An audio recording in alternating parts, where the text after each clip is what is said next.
It's been a long day messing around in the driveway. Got some new shoes. Them forces finally came in.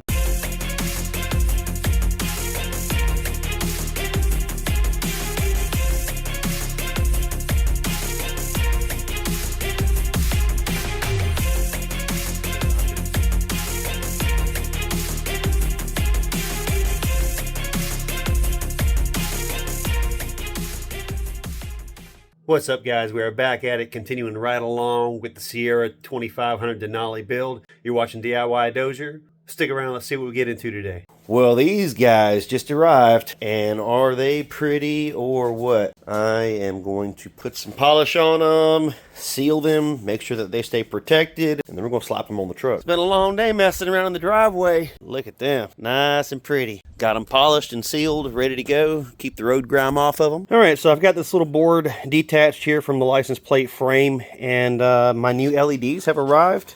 Here they are. It is the correct length. The diameter on the end cap there is a little bit smaller than what's currently on here. But I believe I could just tighten the tangs up just a touch and be able to put this in there just fine. So I'm going to put this one in here, remove one, and I'm going to do a comparison and show you what it looks like. I've got the LED board on the right and the incandescent on the left. Huge difference there. It's going to look so much better with the right. So I'm going to add the second light on the left and put this thing back together. So this being billet aluminum, the circuit board utilizes a ground through the frame. So I've bolted this little housing back on here. I've got my little frosted cover back in there. I've got the power wire. That's all it comes with is a power wire. I've got the power wire hooked up to my little battery here just to test it out. And we should be able to take our ground wire here and just touch it on the frame. Ta-da! And it lights up. Substantial improvement over the incandescent lights. I don't know why they would have such a nice frame and have it with only an incandescent light. They should have put an LED in it to begin with. There's no other reason. Anyway, let's get it put on the truck, see how it looks. Finally got that phone call to come pick up my bumpers at the powder coater. So I just went and picked those up. I didn't get it on video. I'll show you the bumpers when I get them removed out of the bed of the truck. But beautiful. They look great. I'm really impressed with it. I'm going to give them a shout out when all this is done. Get them on the truck and get all my lights and everything installed. So I'll show it to you here in just a second.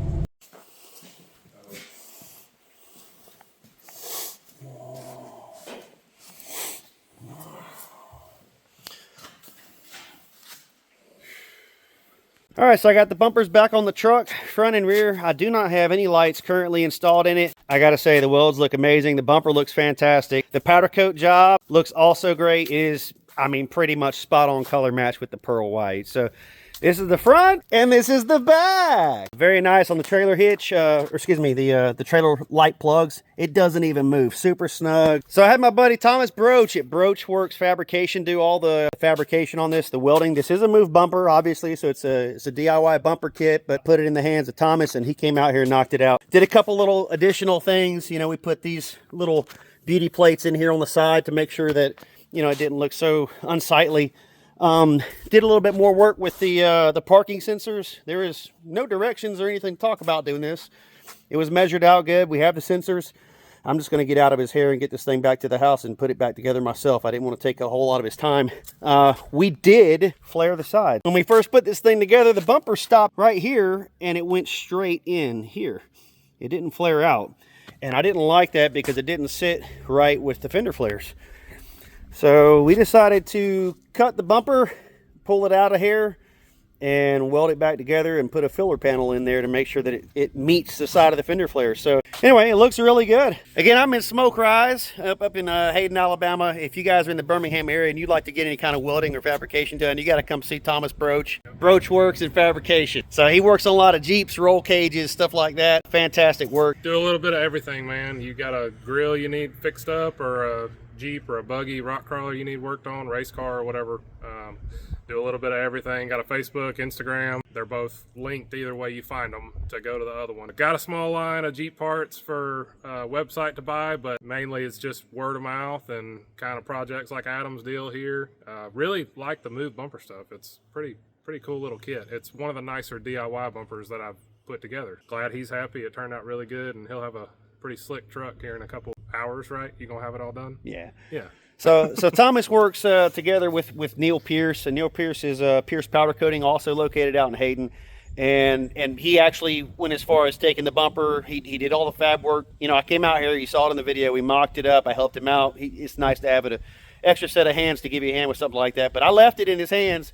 He took it to Neil, got everything powder coated. So Pierce powder coating and Hayden, again, Neil Pierce, he did the powder coat work on this, and they both work collectively. So if you want to not have the inconvenience of having to do all your running around, he will also accommodate you with getting stuff powder coated after the fact as well. Yeah, so most definitely. And if you're curious where you can find him at, I'm going to put a link to his Instagram down below, also the Facebook page. I've been doing this stuff for many years, word of mouth, and within the last year, actually, I've just kind of gone public with Facebook, Instagram, and kind of advertising. So, yeah.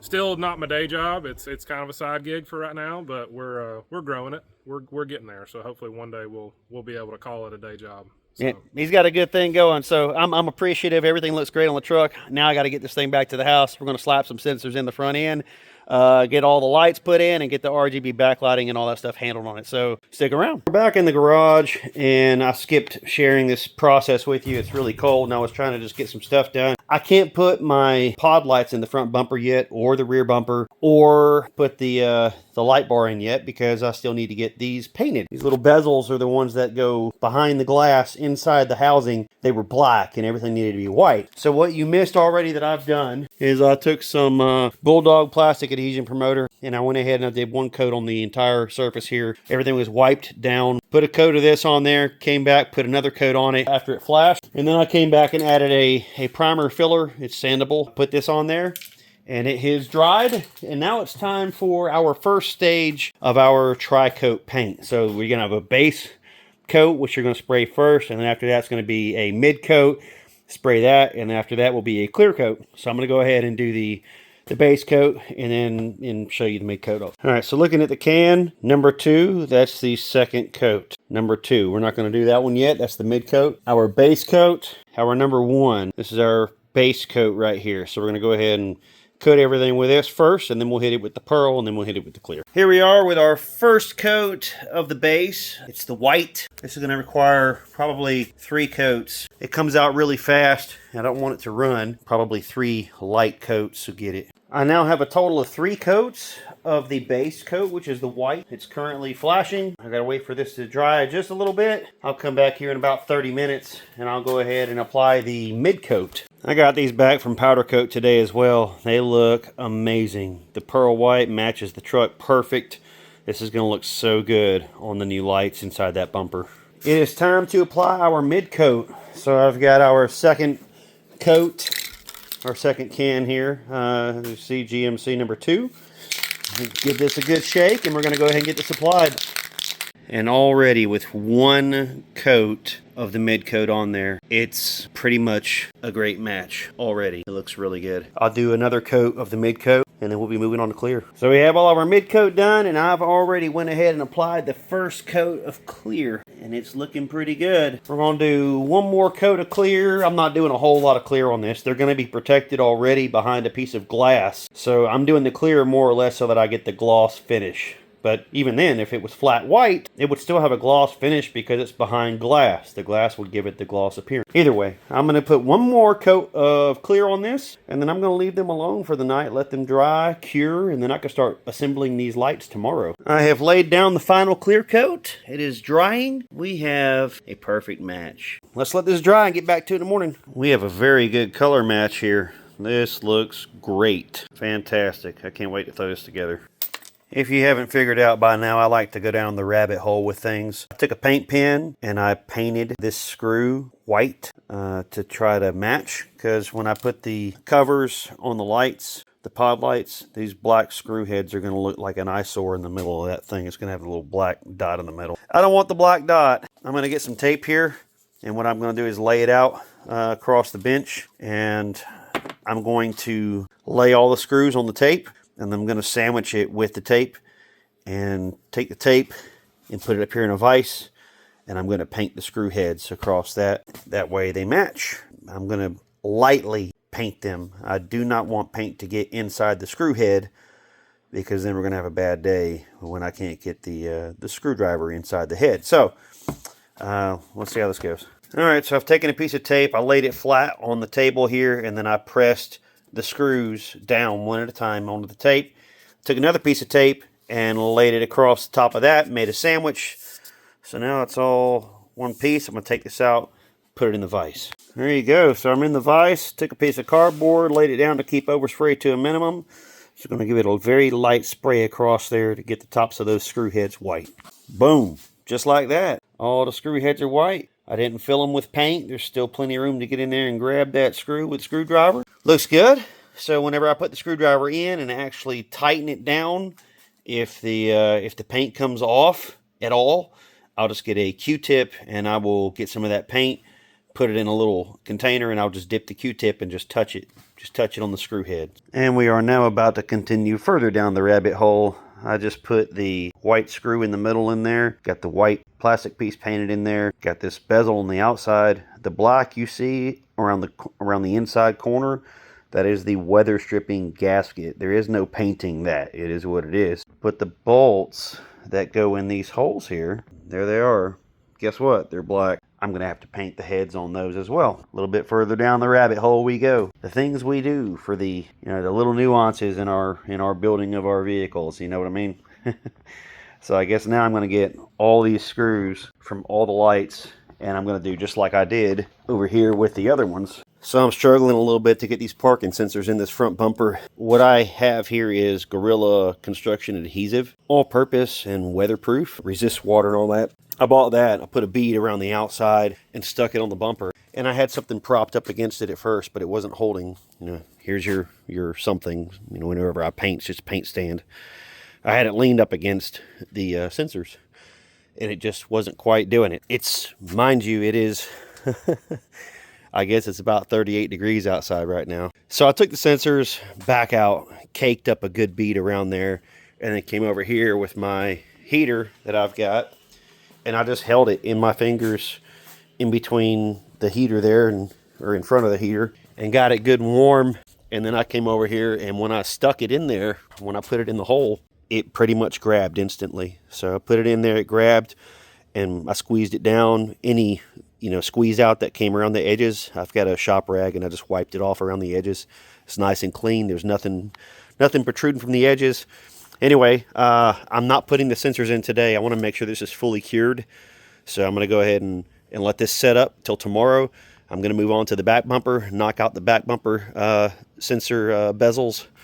And then, I'll move on to getting these light pods put in the light bar. Fun fact for you, I did not know this. I actually had removed all these sensor bezels from the rear bumper without even looking at orientation or anything, and then I noticed how screwed up looking they were. So they all have an angle on them, and they're all, the angle is relevant to the position in the bumper that it's at. So what I did was I just eyeballed it. I looked at, this one here, was like, all right, it's kind of pointing this direction, so that's going to be the driver's side rear, center, passenger side rear. And then after a little while of looking at these to figure this out, I saw something that I did not know. So anybody else messing with rear parking sensors, check this out. Up close here, S8. You see that? Sensor 8, sensor 9, sensor 10, sensor 11. Man, if I knew that, I could have saved 30 minutes. Anyway, S8, S9, S10, S11. Driver center, passenger side. This is for the rear bumper. Anyway, there you go. I got the rear sensors installed. They look pretty good. Using that heat method, they just stuck right in there and grabbed. I mean, I don't have to prop anything up against them, nothing. So, yeah, moving along. Here we have one of the reverse lights, the blackouts. Everything was black on this, and now it's all white. So, screws, everything is done. This is ready for install. Looks pretty good. All right, so now time for another quick little update here. I took the bezels a little while ago, and I put this Gorilla Glue construction adhesive stuff on the back side of these bezels here. They seemed to be pretty tight. Now the temperature today got up to like 52 degrees, so it wasn't super hot. Anyway, I took the harness, connected it here on this side, and I connected the harness on the back. I started plugging the sensors into the bezel, And as I was doing that, the bezel popped out. I guess it just wasn't sticking to the slick powder coated surface. So yeah, at that point, I unplugged everything, came in here and went to my drawer of adhesives and discovered I had some JB Weld. It was clear weld, quick setting epoxy, 5-minute stuff. So I got both these bottles here. I mixed up some of that into a little container, came back out here with a Q-tip, and on the back side of the bumper while laying down, I just took the Q-tip and I swabbed around the whole top edge of the housing up against the back side of the bumper, held it in place while I did it, let it go. Obviously I disconnected all the sensors, so there's no weight on the bezels. They're just sitting in the bumper at the moment. Did this on the front, and then I came around to the back and did the same thing back here. Again, the harness is just hanging out the bottom right now because I had to undo it. But yeah, I put the bezels in there, got that stuff squared away. It's lined up right, and went ahead and hit it with the quick setting epoxy on the back side. After I set that on the back, I went and grabbed a heat gun, and I came back out here and I heat up each individual one. I heat this up for about 30 seconds with a heat gun, and then I pressed it and held it to make sure that the bumper got hot and the bezel got hot, which in turn will make the epoxy adhere faster. So pressed it, held it there for about 30 seconds. It was hot enough to burn my thumb, so I heated this one up after that for about 30 seconds, pressed my thumb and held it for about 30 seconds. Again, it was hot enough to burn my finger. Did that one, and then I came all the way back around to the front and did it on all 4 of the front. So currently the sun is going down. It's about 45 degrees out here. I can't do anything else with the sensor bezels until they cure. I'm going to give it a fair shake at curing this time instead of playing with it early. And I'm going to go ahead and let it sit overnight. I'm going to go hands off with this. I'll start putting together my lights because there's a whole bunch of screws and tedious parts. Put those together. I'll come back to this tomorrow and see if we can get these sensors put in. Another quick little update is getting dark. Man, I just burned so much daylight out here just tinkering, working on this thing. Anyway, let's show you what we got. Boom. Got my rear floodlights in. Looks pretty good. Still got to get the sensors inside the bezel. It's too cold to mess with it. The bezels are still curing, but the pods look good. Everything's color matched. The screws, the inside of the housing, everything. Starting to come together on the back. Next thing I'll be doing tomorrow, I'll be getting these sensors put in, but I also got to put on the license plate bracket. I got the bracket to bolt into this thing. Have a license plate light. Right now there's not a tag light. So, and just like that, I got all my bezels on there. All the plastic inside trim pieces are in. Everything color matched. All 4 pods are ready to go. Moving on to the light bar. I'm in the garage and it's dark outside. It's cold too. It's like, I don't know, probably 38 degrees right now, if not getting lower. I got some screws there. They're in primer right now. They're just stuck in a cardboard box there. Got the heater on and got the fan pulling my fumes out the garage. Those screws were the screws that went on this light bar here. I have the white bezels in place and looks pretty good. Got the glass sitting there. Here's my frame pieces. Here's 2 more of my frame pieces here. As you can see, it's got that pretty pearl in it. Yeah, you can see it there. I forgot to paint these screws. So everything else is going to be white on this housing here. So I'm painting those screws now because I forgot to paint them earlier when I painted these screws. So a little bit backtrack, but yeah. Get these screws painted, and then tomorrow I can start assembling everything. Guys, thank you so much for watching this video. This is going to wrap up episode number 2 on the Sierra build. If you like the content, be sure to hit that like button and also consider subscribing so you'll be notified of future content being released. As always, share the knowledge, share the passion, share the skill. Do it yourself.